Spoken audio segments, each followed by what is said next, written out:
प्यारे बच्चों, आज हम आपको ट्रिग्नोमेट्री की फर्स्ट एक्सरसाइज कराने वाले हैं क्योंकि हमने पहले इससे आपको ट्रिग्नोमेट्री का पूरा इंट्रोडक्शन समझा रखा है। अगर आपने वो वीडियो देख लिया होगा तो यहाँ पर समझने में कोई भी तकलीफ़ नहीं होगी, ये मेरी गारंटी है। तो पहले जब आप ये कर रहे हो तो उससे पहले आप वो वीडियो देख लो इंट्रोडक्शन का, ताकि यहाँ पर बेहतर समझ में आए। क्योंकि वहाँ पर कुछ ट्रिग्नोमेट्रिक वैल्यूज़ हैं, कुछ ट्रिग्नोमेट्रिक रेशियोज़ हैं, जैसे साइन, कॉस, टेन, इनके ट्रिग्नोमेट्रिक रेशियो क्या होते हैं। ये सभी बातें आपको तभी समझ में आएंगी जब आप इंट्रोडक्शन देख लेंगे। नहीं तो क्योंकि ये पहली बार आप देख रहे हो, ये ट्रिग्नोमेट्री एक तरीके से पहली बार समझ रहे हो, तो इसलिए थोड़ी सी कठिनाई आती है। इसलिए इंट्रोडक्शन वीडियो पहले आप अच्छे से समझ लो, फिर यहाँ पर कोई दिक्कत नहीं आएगी, ये गारंटी है।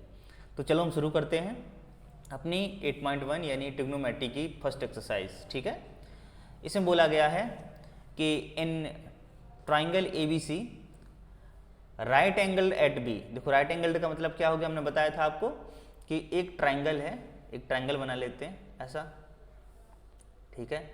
एक ट्राइंगल है, वो राइट एंगल्ड एट बी है, यानी 90 डिग्री कहाँ बना रहा है, बी पर। चलो भाई, राइट एंगल का मतलब होता है 90 डिग्री कहाँ बना रहा है, ठीक है ना। इसके बाद बोला है AB 24 है और BC 7 है। इसका मतलब ये हो गया कि AB और BC, तो A, B एंड C, ठीक है। ABC की बात कर रहा है कि AB है वो कितना है, 24 है। चलो भाई AB 24 ले लेते हैं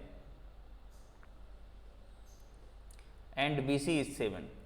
तो इस तरीके से बोला है डिटरमाइन साइन ए। हमें पता है, फर्स्ट की बात अगर करूं तो पता है कि साइन ए जो होता है, साइन ए जो होता है वो क्या होता है, बोलो क्या होता है, परपेंडिकुलर अपॉन हाइपोटेनियस। और परपेंडिकुलर क्या होगा, यहाँ पर आपको वेरिएबल एंगल देखना है। हमने हमेशा बताया था कि परपेंडिकुलर और बेस कोई फिक्स नहीं होते हैं। जिसके सामने वेरिएबल एंगल लेना है वो साइड हमारी परपेंडिकुलर होगी। तो ए एंगल जो है हमारा, वेरिएबल एंगल क्या है हमारा, ए है, तो ए के सामने वाली साइड कौन सी है, BC, तो BC यहाँ पर परपेंडिकुलर होगा। क्लियर बात है, बहुत क्लियर समझ गए ना आप।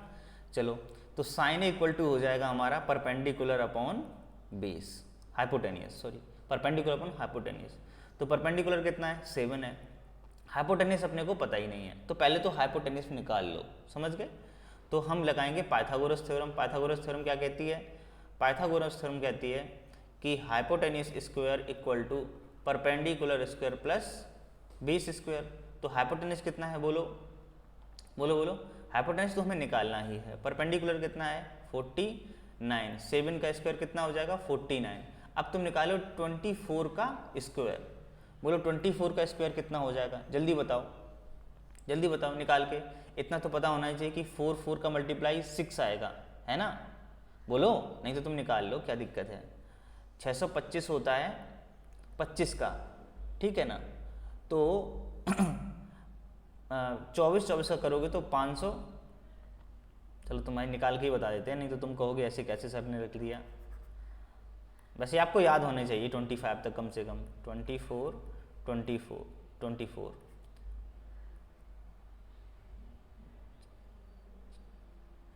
तो 4 2 जा कितना हो जाएगा, 8, 8 और 9, ठीक है ना। इसके बाद 2 4 जा 8 एंड 2 2 जा 4। इसके बाद कितना हो जाएगा, 6 8 9 कितना हो जाएगा, और ये हो जाएगा हमारा 4, 476 हो जाएगा, ठीक है ना। 6 और 8 और 8 होना कितना हो जाएगा, 17, और ये हो जाएगा हमारा 576, सॉरी कितना हो जाएगा, 576। क्लियर है। ऐसे आपको मतलब वैसे याद होने चाहिए, ये सही तरीका नहीं है कि ये मतलब यहाँ पर निकालो आप, ये सही तरीका कतई नहीं है, ठीक है ना। आपको पहले से इतना तो पता होना चाहिए। तो हम लिख सकते हैं यहाँ पर hypotenuse square equal to 49 plus 576।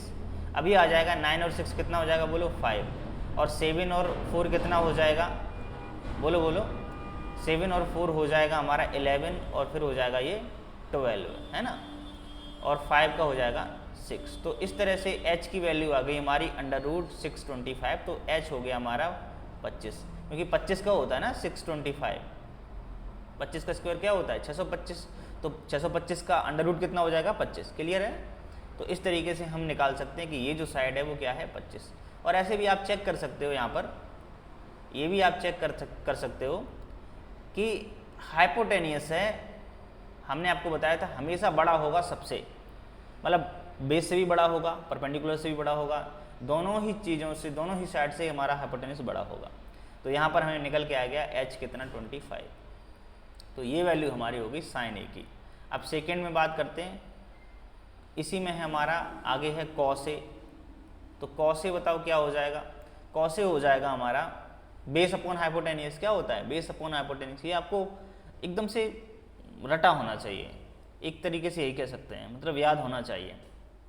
जो इनके ट्रिग्नोमेट्रिक रेशियोज़ हैं, उनके ट्रिग्नोमेट्रिक वैल्यूज़ हैं, कुछ ट्रिग्नोमेट्रिक फार्मूले हैं, ये आपके जहन में होने चाहिए तो मज़ा आएगा, है ना। क्योंकि हर बार हम हर चीज़ को एकदम से डेराइव करके तो चीज़ें को नहीं कर सकते हैं, क्योंकि हमें एक्चुअली प्रॉब्लम्स कर ली हैं, है ना।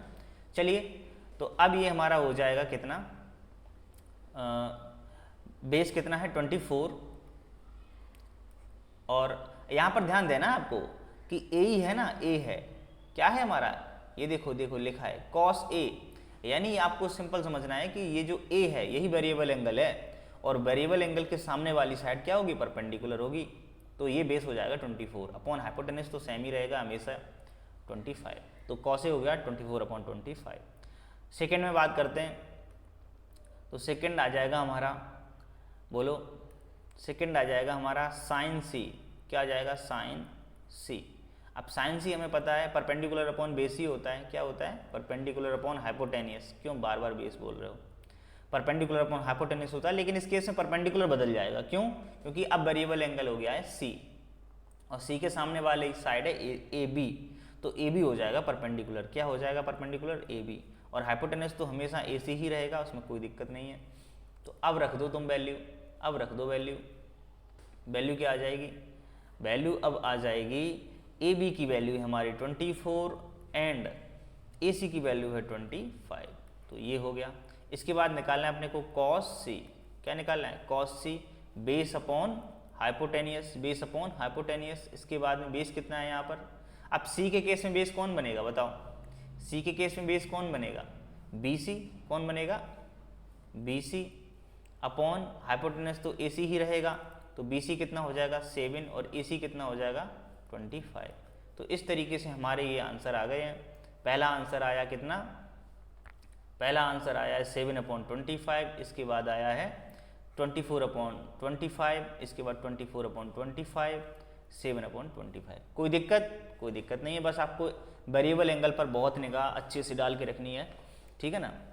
साइन ए दिया है और साइन सी दिया, दोनों चीज़ें अलग अलग हैं। एक्चुअली वेरिएबल एंगल के सामने वाला आपको कंसीडर करना है परपेंडिकुलर। कोई दिक्कत, कोई दिक्कत नहीं। आगे चलते हैं अगले सवाल पर। इस फिगर में बोल रखा है कि tan P और cot R निकालना है आपको, ठीक है ना। अब इसमें एक चीज़ मिसिंग है, क्या है, बेस, मतलब QR मिसिंग है। अभी हम बेस तो नहीं कह सकते, क्योंकि बेस बनेगा वेरिएबल एंगल के हिसाब से। बार बार मैं ये बात आपको पॉइंट आउट कर रहा हूँ कि बेस बनेगा वेरिएबल एंगल के हिसाब से। तो मैं QR निकालने की कोशिश करता हूँ, यहाँ पर लगा देता हूँ पाइथागोरस थ्योरम। क्या निकाल देता हूँ, पाइथागोरस थ्योरम। तो पाइथागोरस थ्योरम होती है hypotenuse square equal to perpendicular square plus base square, हाँ या ना। तो हाइपोटेनियस कितना है 13 का स्क्वायर 169 है ना, और 12 का स्क्वायर कितना हो जाएगा, बोलो बोलो, 12 का स्क्वायर हो जाएगा 144 प्लस बेस स्क्वायर पता नहीं है। तो अब ये इधर जब माइनस होगा तो बी स्क्वायर इक्वल टू आ जाएगा 169 माइनस 144। इस तरह से ये आ जाएगा हमारा 5 और ये आ जाएगा यहाँ से कितना 25 ना, 9 में से 4 गया 5 और 6 में से 4 गया 2, ठीक है। तो b की वैल्यू कितनी आ जाएगी √25, तो b की वैल्यू हो जाएगी 5। कितनी हो जाएगी 5। और सिंपल बात है, b हमारा जो बेस है यानी QR है, दिस इज बेसिकली QR। क्या है ये QR है, समझ रहे हो आप। ये जो b है हमने मान रखा है, ये क्या है हमारा QR, और QR इज 5। तो मैं यहाँ लिख देता हूँ, रेड पेन से लिख दूँ, ये हमारे क्या हो गई 5। इस तरीके से मैं कह सकता हूँ कि ये जो वैल्यू 5 आई है वो हाइपोटेनस से छोटी है, यानी बिल्कुल चलेगा। हाइपोटेनस से बेस और परपेंडिकुलर दोनों छोटा ही आना चाहिए और मेरा भी आया है, कोई दिक्कत वाली बात नहीं है। अब मैं निकालने की कोशिश करता हूँ tan p, क्या tan p। अब p अगर लेंगे तो ऊपर वाला वेरिएबल एंगल होगा, बोलो हाँ या ना। उसके सामने वाली क्यू आर क्या होगा, परपेंडिकुलर। पर हमें पता है कि tan जो होता है ट्रिग्नोमेट्रिक रेशियो वो होता है परपेंडिकुलर अपॉन बेस, यही तो होता है। लेकिन परपेंडिकुलर जो है वो इस केस में क्या है, क्यू आर। क्या है बोलो, क्यू आर। और बेस क्या है, बेस क्या बन जाएगा, बेस बन जाएगा क्यू पी। क्या बन जाएगा, क्यू पी। तो इस तरीके से क्यू आर हमारा 5 है और क्यू पी हमारा 12 है। ये आंसर आ गया tan p का। अगर मैं कॉट आर की बात करता हूँ तो कॉट आर जो होगा हमारा, एक मिनट थोड़ा इसको एडजस्ट कर लेते हैं। कॉट आर जो हमारा होगा वो होगा, थोड़ा गंदा बन रहा है, कॉट आर इसको सही से लिख लेते हैं। तो ये हो गया कॉट आर इक्वल टू, हमें पता है कि tan का रेसिप्रोकल कॉट होता है, यानी tan अगर परपेंडिकुलर अपॉन बेस होता है तो कॉट क्या हो जाएगा, बेस अपॉन परपेंडिकुलर। तो मैं लिख देता हूँ बेस अपॉन परपेंडिकुलर। लेकिन यहाँ पर आपको ये ध्यान देना है कि यहाँ पर वेरिएबल एंगल क्या लिया गया है, आर। क्या लिया गया है बोलो, आर। तो आर के सामने कौन सी साइड होगी बताओ, ये वेरिएबल एंगल आर लिया गया है तो उसके सामने वाली साइड कौन सी है, P Q. P Q perpendicular होगा, क्या होगा, परपेंडिकुलर। तो इसमें कॉट आर में होता है बेस अपॉन परपेंडिकुलर। तो क्यू पी अगर परपेंडिकुलर बन जाएगा तो क्यू आर क्या बनेगा, बोलो क्यू आर क्या बनेगा, बेस। तो Q R upon base upon perpendicular Q P, ठीक है ना। तो क्यू आर कितना है बताओ, 5 ही है। और ये कितना है क्यू पी, ये है हमारा 12। तो इस तरीके से दोनों ही वैल्यूज सेम आ जाएंगी। अब उसने बोला है, अब उसने आगे बात बोल दी, कहा है कि भाई साहब इन दोनों को सब्ट्रैक्ट कर दो, यानी tan p minus cot R निकाल दो। तो बोलो 5/12 माइनस 5/12 आ जाएगा, यानी आंसर क्या आ जाएगा, 0। क्या आ जाएगा आंसर, 0, ठीक है ना। सेम चीज का सब्ट्रैक्शन क्या होगा, 0। आगे बढ़ते हैं। अगला सवाल बोला है if sine A equal to 3/4। चलो भाई, तो कॉस ए और टेन ए कैलकुलेट कर दो। हमें पता है कि साइन ए जो होता है वो होता है परपेंडिकुलर अपॉन हाइपोटेनियस, इसका मतलब 3/4, यानी परपेंडिकुलर दिया है, हाइपोटेनियस दिया है, ठीक है। जब उसने एंगल ए मान रखा है, तो मैं एक ट्रायंगल बनाता हूं, ए बी सी। तो जब एंगल हमने ए वेरिएबल मान रखा है तब परपेंडिकुलर क्या है, बी सी है, ठीक है ना। और ये कितना दे रखा है, 3, और हाइपोटेन्यूज कितना दे रखा है, 4। तो यानी हमें ए बी निकालना पहले पड़ेगा। तो बेस स्क्वायर यानी ए बी स्क्वायर क्या हो जाएगा, ए बी स्क्वायर हो जाएगा हाइपोटेन्यूज स्क्वायर माइनस, डायरेक्ट करते हैं, हाइपोटेन्यूज स्क्वायर यानी 16 माइनस परपेंडिकुलर स्क्वायर यानी 9। ये बात आपको समझ गए होंगे ना, क्योंकि हमने कुछ नहीं करा है, वही किया है, पर पाइथागोरस थ्योरम को लगाया है, लेकिन डायरेक्ट लगा दिया है। मतलब अगर हाइपोटेन्यूज को उधर ट्रांसफर करोगे तो माइनस नहीं हो जाएगा, समझ गए मेरी बात को, मैंने बस इतना ही किया है, ठीक है। तो ये हो जाएगा 16 माइनस 9 कितना हो जाएगा बताओ, कितना हो जाएगा, 7, ठीक है। एक बारी फिर देख लो, यहाँ पर जो है 3 हमारा वो क्या है, वो है हमारा परपेंडिकुलर, और 4 है हमारा हाइपोटेनियस। तो इस तरीके से अगर हम पाइथागोरस थ्योरम लगाते हैं तो वो लग जाएगी A C square equal to, यानी 4 square equal to A B square plus B C square. तो 4 स्क्वायर कितना हो जाएगा, 16, पर मेरे को ए बी चाहिए और बी सी नहीं चाहिए, तो बी सी को हमने ट्रांसफ़र कर दिया, 9 उधर चला गया, तो 16 में से 9 चला जाएगा, कितना बचाएगा, 7। तो कुल मिलाकर के ए बी स्क्वायर हमारा कितना आ गया, 7। तो ए बी कितना आ जाएगा, √7, ठीक है।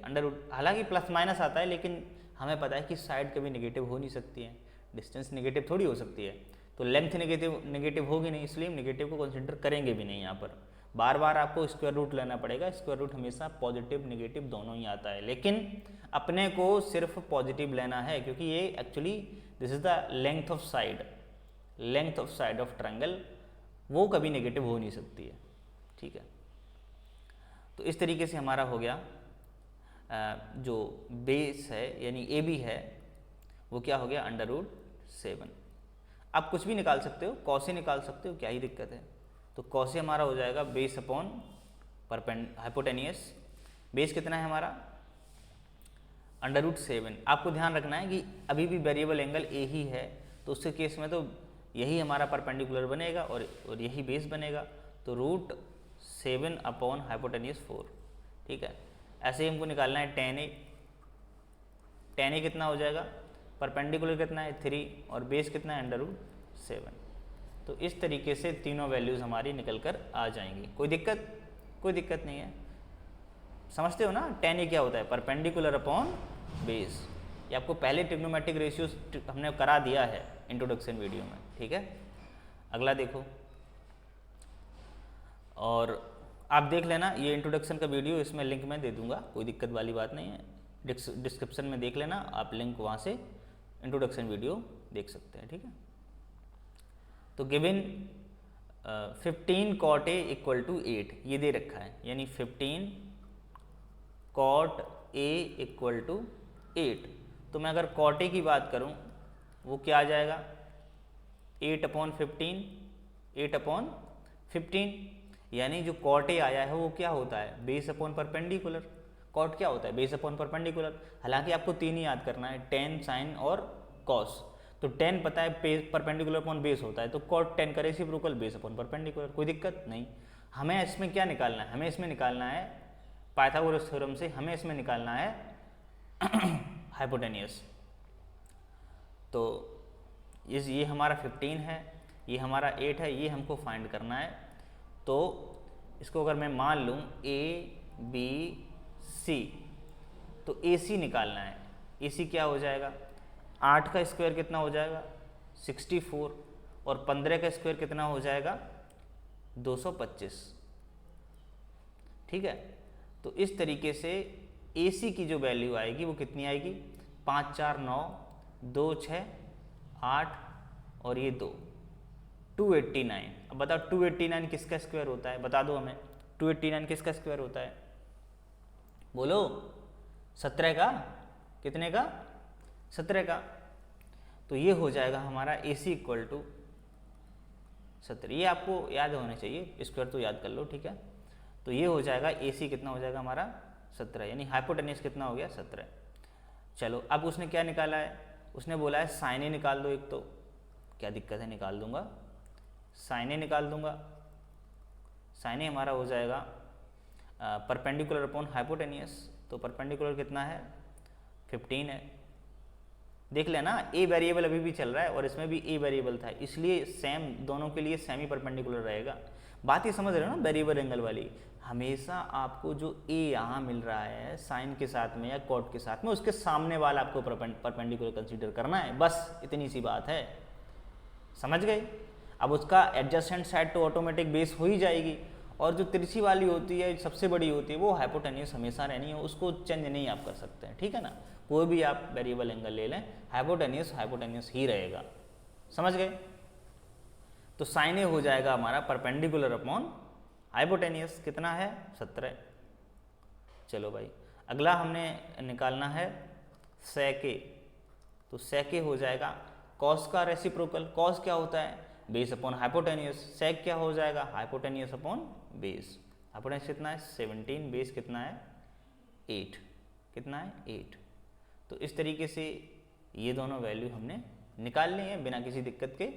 अगला करते हैं क्वेश्चन नंबर 5 है सेक थीटा इज 13/12। तो सेक थीटा हो जाएगा 13/12। अच्छा, 13 का मतलब है ये क्या दे रखा है, सेक का मतलब क्या दे रखा है उसने, पहले तो ये बताओ। कॉस का अभी हमने बताया, कॉस का क्या होता है बेस अपॉन हाइपोटेनियस। तो सेक का क्या हो जाएगा हाइपोटेनियस अपॉन बेस, यानी उसने हाइपोटेनियस दे रखा है कितना 13 और यहाँ थीटा है, तो तो बेस हमारा है ये 12, हमें परपेंडिकुलर फाइंड करना है। 13 का कितना होता है 169 इक्वल टू इसका कितना होता है बेस का 144 प्लस पी स्क्वायर, तो ये हो जाएगा पी स्क्वायर इक्वल टू क्या हो जाएगा 169 माइनस 144।